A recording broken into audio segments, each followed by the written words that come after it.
Hello guys and welcome एक और new video में। पिछली वीडियो में जैसे आपने देखा हमने पढ़े थे अर्थमेटिक ऑपरेटर्स और मैंने बोला था कि नेक्स्ट वीडियो में हम डायरेक्ट दूसरे ऑपरेटर रिलेशनल पढ़ेंगे।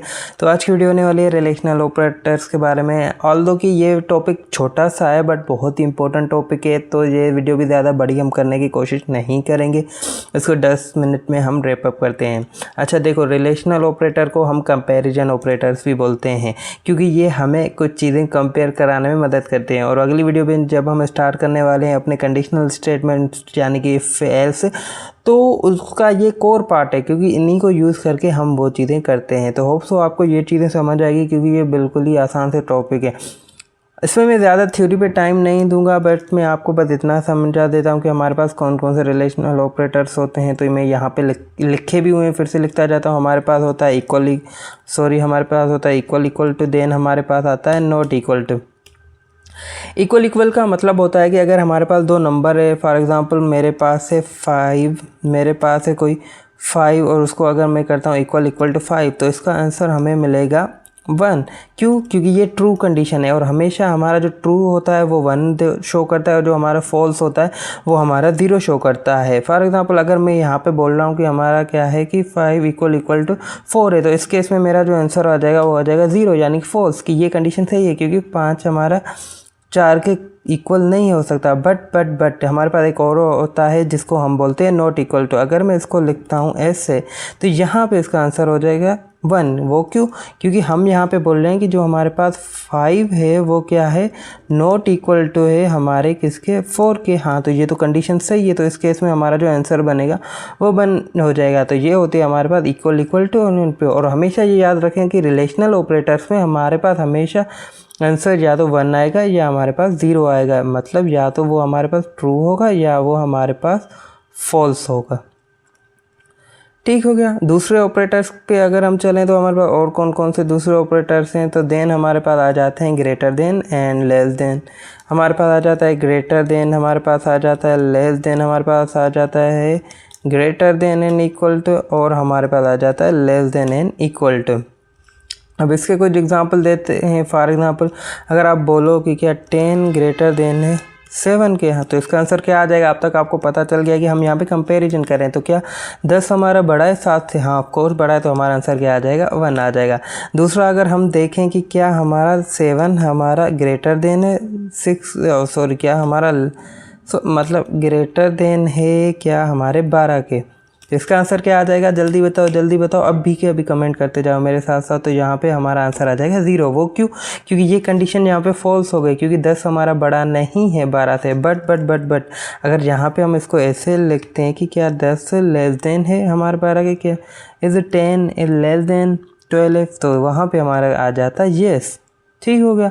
और अगर हमारा यहीं पे होता है कि क्या 10 इज लेस देन 7 या जो भी 10 से छोटे नंबर हैं, तो वहाँ पे हमारा क्या आ जाएगा 0। तो देखो कितनी आसान सी चीज़ें हैं, इनको तभी मैंने कहा कि इस पर हम ज़्यादा टाइम वेस्ट नहीं करेंगे, जल्दी हम इनको निपटाते हुए जाएंगे। देन हमारे पास आ जाता है greater than in equal to. अगर मैं ये करता हूँ तो इसका आंसर हो जाएगा हमारे पास 1। क्यों? क्योंकि इसमें क्या है कि अगर मैं सिंपल ये करता हूँ तो इसका आंसर आ जाएगा हमारे पास 0, क्योंकि अब मुझे क्या चाहिए, 0 के इक्वल नहीं चाहिए। इस केस में मुझे सब क्या चाहिए, जो भी नंबर होगा तो वो मुझे 6 से ज़्यादा ही चाहिए। बट अगर मैं यहाँ पे ग्रेटर देन इक्वल कर दूँगा, ग्रेटर देन इक्वल में क्या होता है कि आप उसी नंबर को अगर उसी के साथ कंपेयर करोगे तो वो 1 देगा, क्योंकि यहाँ पर ये इक्वल भी देख रहा है और वो ग्रेटर देन भी देख रहा है। अब यहाँ से 6 से लेके उससे ज़्यादा जितने भी नंबर दे दो, उससे 6, 7, 8, 9 ये सब पे हमारे पास क्या देगा, 1 आंसर देगा।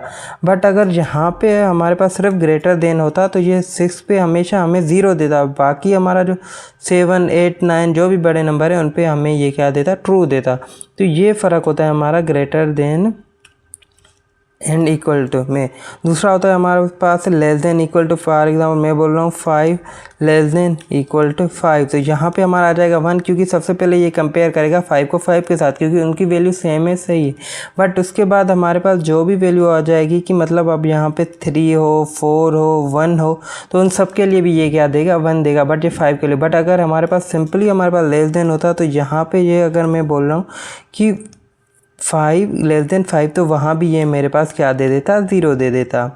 बस यही थे, यहीं पे हमारा टॉपिक ख़त्म हो गया। बट इनको हम थोड़ा सा प्रैक्टिकली भी देखते हैं, क्योंकि अभी 5 मिनट की वीडियो भी नहीं हुई, तो इसको थोड़ा हम प्रैक्टिकली देखते हैं। ये मेरे पास पुरानी फाइल बनी हुई है जो कि हमने अर्थमेटिक पे काम किया था।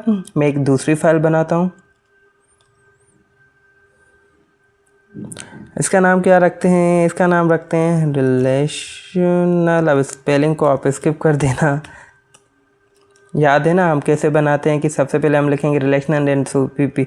यहाँ पे मैं सबसे पहले एक बेसिक प्रोग्राम बना देता हूँ अपना, हैश इंक्लूड स्ट्रीम। अब ये चीज़ें तो आपको याद हो गई होगी, हमने इतने वीडियो में यही चीज़ लिखी है। यूजिंग नेम स्पेस std, ये हो गया। हम मेन फंक्शन बना लेते हैं अपना,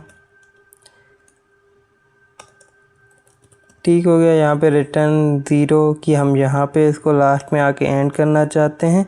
और यहाँ पे हम एक हेलो वर्ल्ड प्रिंट करवा के देखते हैं कि हमारा जो प्रोग्राम है वो क्या सही से बन गया या नहीं।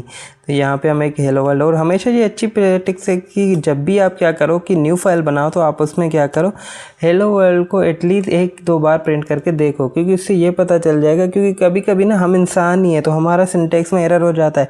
कभी आप कहीं पे ये टर्मिनेट ये वाली साइन भूल जाओ कभी कुछ, तो ये एक गुड प्रैक्टिस होती है कि आप हमेशा क्या करो, चीज़ों को चला के देखो।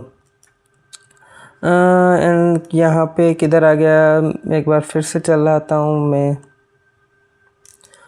ओके, तो मेरा रन हो गया है। अब यहाँ पे प्रिंट होके आ जाएगा, हेलो वर्ल्ड मेरे पास प्रिंट होके आ गया। अब यहाँ पे हम अपना काम शुरू करते हैं।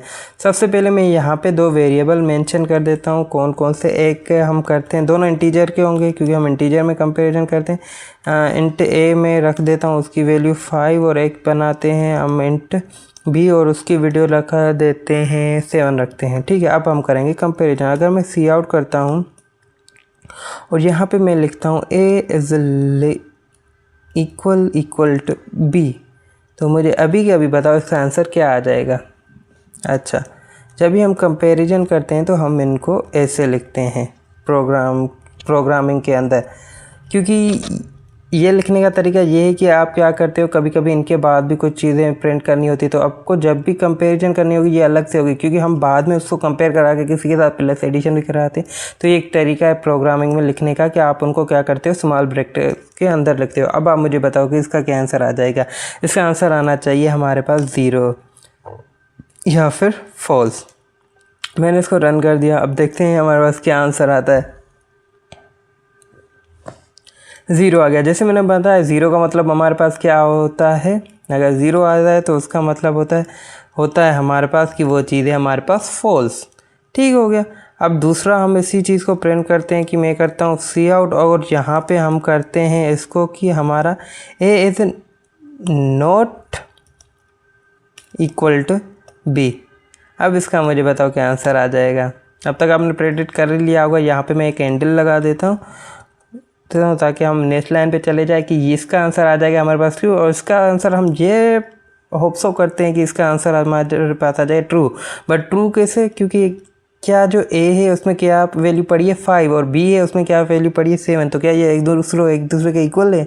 नहीं ना, तो नहीं है। और हमने बोला क्या है, हमने नेगेशन में वो रखी है कंपैरिजन कि ये नॉट इक्वल टू बी है, मतलब ये चीज़ सही है कि वो दोनों एक दूसरे के इक्वल नहीं है। अब अगर मैं इसको रन करता हूँ तो पहली लाइन पे हमारे पास आ जाएगा 0 और दूसरी लाइन पे हमारे पास आ जाएगा 1, जो कि हो गया ट्रू। बट अगर मैं इन दोनों की वैल्यू सेम रखता हूँ, अब b की वैल्यू है 5 और a की वैल्यू भी है 5, तो अब इस केस में क्या होगा, इस केस में हमारा क्या हो जाएगा, यहाँ पे जो पहली लाइन है वहाँ पे हमारे पास ट्रू आ जाएगा, और जो सेकंड लाइन है वहाँ पे हमारे पास क्या आ जाएगा, फॉल्स हो जाएगा। क्यों? क्योंकि यहाँ पे ये कंपेयर होगा क्या a इक्वल टू b है, क्या b के इक्वल है a, हाँ तो 5 के इक्वल है। देखो पहले हमारे पास 0 आया था जब हमारे पास b में 7 था, बट हमारे पास अब इस लाइन के लिए हमारे पास 1 आ गया, तो ये लाइन हमारी क्या हो गई, ट्रू हो गई। क्यों? क्योंकि हाँ 5 इक्वल टू 5 है, अब a में भी 5 है b में भी 5 है, बट ये लाइन फॉल्स हो गई। क्यों? क्योंकि यहाँ पे हमने बोला a is not equal to b, but क्यों, ए में भी 5 है, यहाँ भी 5 है, तो इसलिए हमारी दोनों जगह पे 5 तो है ना, तो ये कंडीशन हमारी फेल्स हो गई। तो इसको मैं वापस 7 कर देता। अब आ जाते हैं हम थोड़ा ग्रेटर देन और लेस देन वाली चीज़ों पे। सबसे पहले हम करेंगे सी आउट, और यहाँ से मैं लिखूँगा कि अब इसमें से बड़ा एलिमेंट क्या है। चलो पहले फॉल्स कंडीशन प्रिंट कराते हैं, फिर उसी को वो करते हैं। सबसे पहले मैं लिखता हूँ A is greater than B. इसको ये वाली चीज़ को हम अभी के लिए हटा देते हैं, ठीक हो गया। और यहाँ पे एक लगा देते हैं एंड, इसी को ही मैं कॉपी करता हूँ। अब मुझे तब तक आप सोचो और बताओ कि इसका आंसर क्या आने वाला है। 10 मिनट की वीडियो यहाँ पे हो गई, बट इसको हम जल्दी से कंप्लीट करते हैं। अगर मैं बोलूँ यहाँ पे ऐसे, अब मुझे बताओ इसका आंसर क्या आ जाएगा। होप्स कि आपने देखा होगा क्या ए ग्रेटर देन बी है, नहीं, तो पहली लाइन में हमारे पास क्या आ जाएगा, 0, फॉल्स हो जाएगी ये कंडीशन। और दूसरी लाइन में क्या है, क्या बी ग्रेटर देन है ए, हाँ बिल्कुल सही। तो अगर मैं इसको रन करके देखूँ तो क्या हमारे पास क्या आना चाहिए, सबसे पहले आएगा ऊपर वाली लाइन के लिए 0 और नीचे वाली लाइन के लिए हमारे पास 1, और यही हमारे पास आ गया। यहाँ पे ये कंडीशन फॉल्स हो गई, यहाँ पे ये कंडीशन ट्रू हो गई। अभी इनको हम चेंज करेंगे, इसको भी लेस देन कर देता हूँ, इसको भी लेस देन। तो अब देखो कंडीशन क्या बनेगी, क्या ए लेस देन बी है, हाँ सही है, क्योंकि ए में 5 है, बी में, और क्या बी लेस देन ए, नहीं। तो अब ये क्या चीज़ हो गई, वही चीज़ हमारी उल्टी प्रिंट होके आ जाएगी। मतलब इस कंडीशन के लिए अब कंडीशन ट्रू हो जाएगी और इसके लिए फॉल्स हो जाएगी। दूसरा, जैसे मैंने बात की लास्ट जो कि है इक्वल वाला, अगर मैं करूं कि क्या ए इजिकल टू ए है, तो इसका क्या आंसर आ जाएगा। अगर मैं इसको रन करता हूं तो इसका आंसर आना चाहिए ट्रू। देखा, इसका आंसर ट्रू आ गया, क्योंकि ए में भी 5 है, उससे कम वाले भी जितने 5 है बट इक्वल भी आएगा। बट अगर मैं ए इक्वल लेस देन ए करता हूँ तो हमारे पास क्या आएगा, मैं नहीं बता रहा, आप लोग सोचो। जब हमने ए less than equal to A किया, लेस देन इक्वल टू, तब हमारे पास आया था, मतलब A less than and equal to A किया था, तब हमारे पास आ गया था ट्रू। बट जब ए लेस देन ए किया सिर्फ, तो वहाँ पे आ गया फॉल्स। क्यों, क्योंकि मैंने पीछे ही बताया आपको कि जब भी हम क्या करेंगे कि इक्वल टू लगाएंगे तो वो वाले नंबर की वैल्यू भी देखेगा। अगर वो वाली वैल्यू नहीं होगी तो उससे कम वाली देखेगा या ज़्यादा वाली देखेगा, अगर ग्रेटर देन के केस में होगा। तो यही था सिंपल अर्थमेटिक ऑपरेशन। इस पर आप क्या करो, सिंपल सी प्रैक्टिस करो अपनी, और अगली वीडियो में हम जब इफ एल्स में आएंगे तो उनसे हम एक प्रोग्राम भी बनाएंगे, एक छोटा सा प्रोजेक्ट भी करने वाले हैं। वो वीडियो इंटरेस्टिंग होने वाली है, और उसके लिए आपको इन चीज़ों का प्रैक्टिस होना ज़रूरी है। आपके लिए एक टास्क है, कमेंट में एक टास्क लिख के दिखाओ जिसमें आप ये सारे ऑपरेटर करोगे और उनके आउटपुट भी मुझे प्रिंट करके दिखाओगे। तब तक मेहनत करते रहिए, अपना ध्यान रखिए, अपनी फैमिली का ध्यान रखें, और ऐसे ही आगे बढ़ते रहें।